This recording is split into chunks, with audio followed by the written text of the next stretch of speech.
Former White House aide Cassidy Hutchinson did a great thing on Lawrence Sedano's show last night.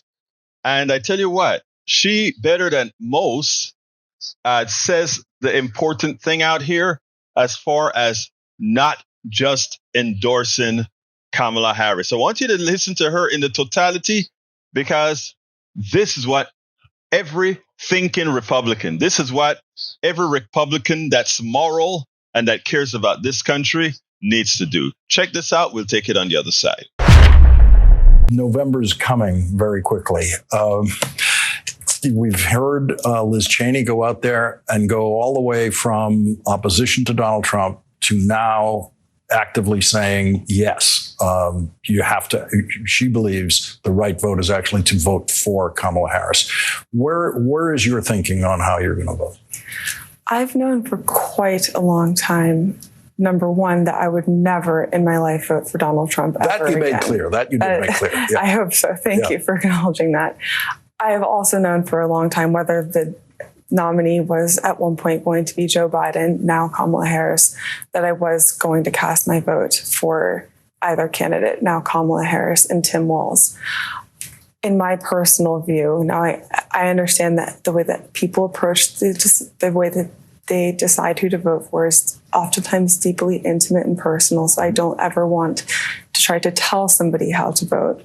But in my experience, number one, from being up close to Donald Trump, seeing his character, knowing who he is, believing him when he tells us who he is, and also who he chose as his vice presidential running mate, JD Vance, who's a whole separate conversation. Mm-hmm. It's just a despicable portrayal of the Republican Party. I am really, really proud as a conservative to have the opportunity to vote for Kamala Harris and Tim Walz in this election. Policy is important. It's very important to me. And there may be few issues that Kamala Harris and I would see eye to eye on. I hope that we'd be able to come to consensus on a lot more issues. But in saying that, the character of our leaders really matters too. We need to be able to elect people that we can trust to uphold our rule of law, people that we want our children to look at and to want to emulate. Kamala Harris is from a working class background. Tim Walz is from a working class background. Those are the people that Donald Trump claimed to represent, but actually exploited and manipulated their support.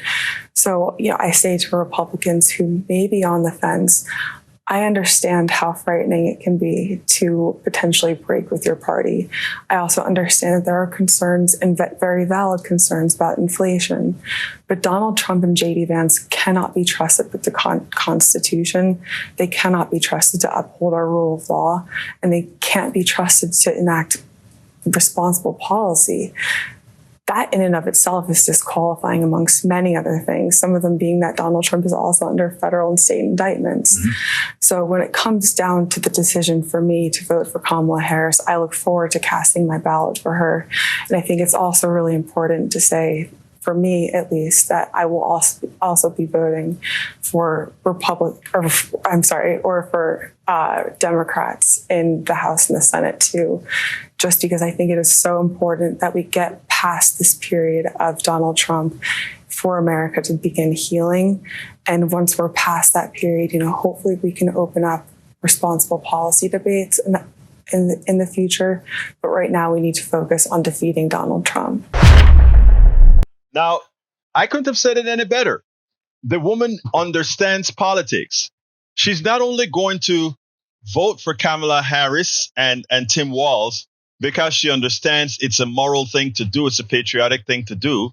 She knows that in order for this woman to be able to get things accomplished so that we can start moving the country on the right path again, that she needs to have a supporting cast. And that supporting cast is the Senate and Congress. So what is Hutchinson going to do?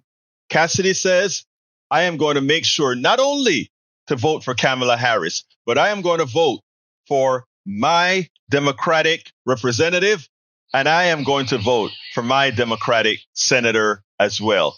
But after Hutchinson was done giving the advice as to what she intends to do, meaning voting for her congressperson, senator as well, not just Harris.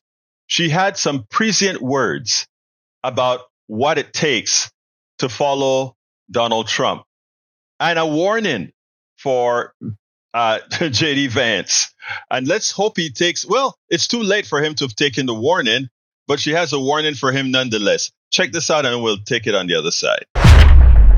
What do you think JD Vance hasn't yet learned about his running mate and what it's like trying to work with his running mate?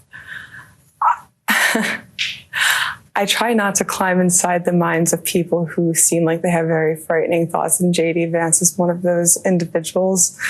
I'm split on if he knows exactly who Donald Trump is and he is fine with who he is, or if he thinks that Donald Trump will somehow become extremely loyal to him. But what I would say to JD Vance, number one, look what happened to Mike Pence on January 6th. He almost had to give his life for Donald Trump. And Donald Trump metaphorically has a path of carnage behind him, of people who are loyal to him, who worked for him sometimes for decades, who he just exploited their resources and exploited their loyalty because it helped him achieve his ends. But once he was done with them, he discarded them and they became absolutely nothing to him. I don't think JD Vance is going to have a much better fate than all those other individuals. So I think that he should go into this very cautiously. So yes, we could list an army of people who followed Donald Trump and ended up in jail, followed Donald Trump and lost their shirt. Look at Rudy Giuliani. He actually lost his law license. We also have those ladies the woman who stood up there and spoke about Venezuela, getting the machines from Venezuela, etc., etc., etc. Donald Trump is a one-person wrecking ball. Those 500 plus people that have sentences that are serving in jail right now because of January 6th, they're there because of Donald Trump. Look how many lives this guy has wrecked. But he's still collecting money. He's still selling you stuff. He's still selling you cards, and he's still selling you gold bullions, and he's still selling you golden shoes, and he's still selling you golden watches. He's still making a lot of money. As those people who followed him go to jail, as we have those who went to jail and paid the price. Look, I love the way she said it. He left a whole lot of garbage. He left a whole lot behind. Carnage, as she puts it. A whole lot of carnage behind. So let's be clear, folks. Do you want another 4 years of this? Or do you want us to get back to where we need to be? We spend a lot of time deconstructing the news, trying to parse it into a form that everybody can understand. We try to find those little nitpicks where it flies above the fray, etc. If you really like these videos that we do, I want to ask a big favor. Please go ahead. Number one, subscribe to our channel. And number two, please join if you can. Thank you so kindly for watching. Keep watching. Please remember to share. We must populate the entire internet with our progressive message, a message that we know is what most Americans say that they want. So help us, please join.